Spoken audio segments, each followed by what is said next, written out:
Welcome to this explainer. Today, we're going to completely shatter everything you thought you knew about the economy of the so-called Dark Ages.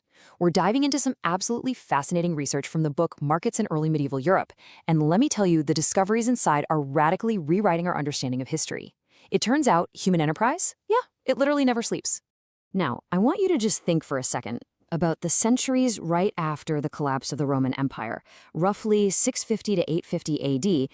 Were these centuries truly an era of extreme isolation, poverty, and economic darkness? Or is it possible that for decades we've just been missing the evidence of a massively thriving European economy?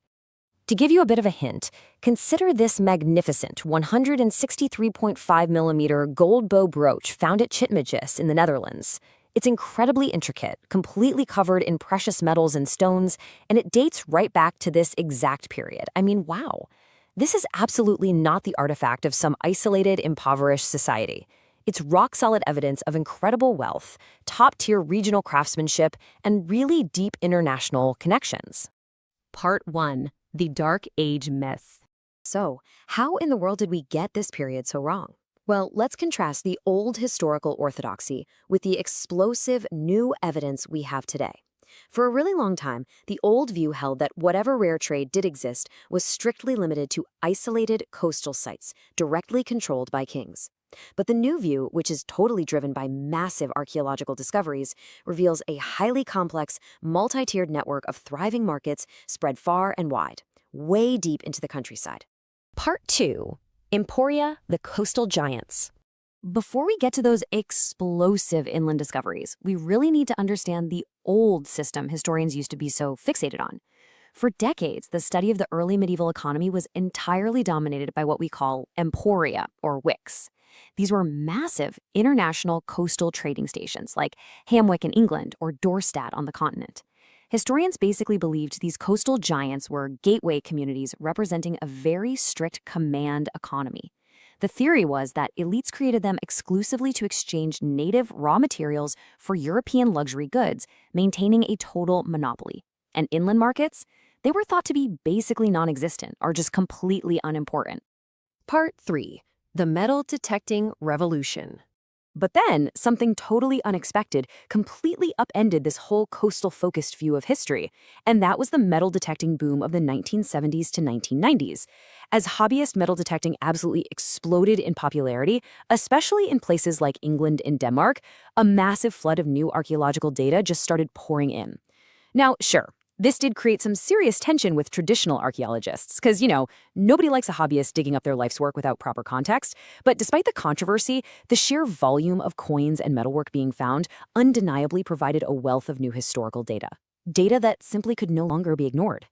And the data from this boom physically proves a sudden, completely unprecedented burst in 8th century monetary activity. The historical coin drops at the coastal emporium of Hamwick mirror the inland sites of Tilbury and Royston perfectly. At Tilbury, a staggering 80% of the coins found date from just a 50-year window between 700 and 750 AD. To put that into perspective, this isn't just a trickle of money. This is a highly active, fully monetized economy operating across multiple types of sites simultaneously.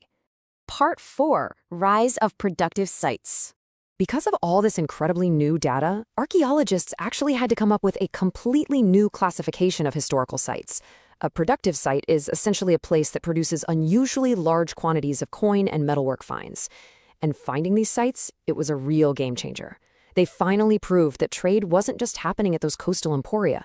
It was happening deep inland, at rural markets, local fairs, and regional settlements. The economy wasn't just a handful of royal trading ports. It was literally everywhere.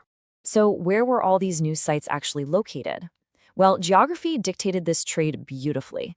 Productive sites were strategically positioned along old Roman roads, major navigable river systems, and crucial cross-channel coastal routes. But fascinatingly, they were also often placed at the junctions of different ecological zones, like right where the fenlands meet the agricultural fields. That made them absolutely perfect central meeting points for exchanging different types of regional goods. The geographic distribution brilliantly illustrates the sheer density of these inland central places. Across southern and eastern England, it seems like every single dot represents a site receiving traded goods. It's like looking at a giant puzzle coming together. We're seeing a highly complex, multi-tiered trade system branching out along Roman roads and rivers, moving goods from the coast straight into the heartland of the country. But this wasn't just a British phenomenon. It was a European one. Zooming out to Denmark and southern Sweden, you see the exact same economic boom. Massive aristocratic sites like Lake Tisso and Gudme were functioning as incredible centers of trade, craft production, and wealth accumulation. The idea of vibrant inland trade spread like wildfire across the entire continent. Part 5. Kings, Monks, and Markets. Now, with all this newfound wealth happening deep inland, it raises a very big question. Who was actually in control of all this? A fascinating debate emerges from the evidence. On one hand, you have church control. Monasteries like San Vincenzo in Italy or Coddenham in England acted as massive economic engines, assembling glass, tile, and metal workers to create highly sought-after prestige goods. But on the other hand, you have secular and royal control. Aristocratic residences and monumental royal halls, like those at Lake Tisso in Denmark or Tjitsma in the Netherlands, were clearly dominating regional trade and enriching secular kings. So, the crucial takeaway here is that it was likely a highly complex mix of both. In East Kent, for example, the coastal areas show a zone of free, incredibly active monetary exchange. But as you move inland into areas with fewer coins, you find historically known estates and minsters. This strongly suggests that while coastal areas traded freely, some inland estates experienced a much more restricted, institutionally controlled form of exchange. Essentially, local lords or bishops were managing the whole shebang. Part 6. A connected medieval Europe.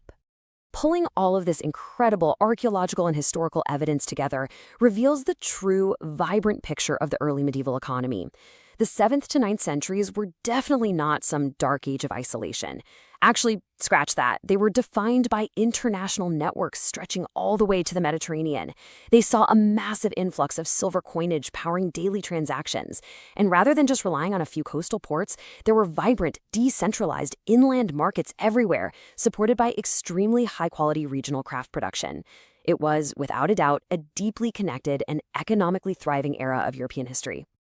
It is just amazing how a piece of modern technology, like a hobbyist's metal detector in a farmer's field, can completely rewrite the history books and shed light on centuries of human progress we honestly thought were lost. It really makes you wonder, if the Dark Ages were actually this vibrant, what other lost eras of human history are just waiting right beneath the soil to be discovered? If you enjoyed this, subscribe to In 8 Minutes and never miss what matters.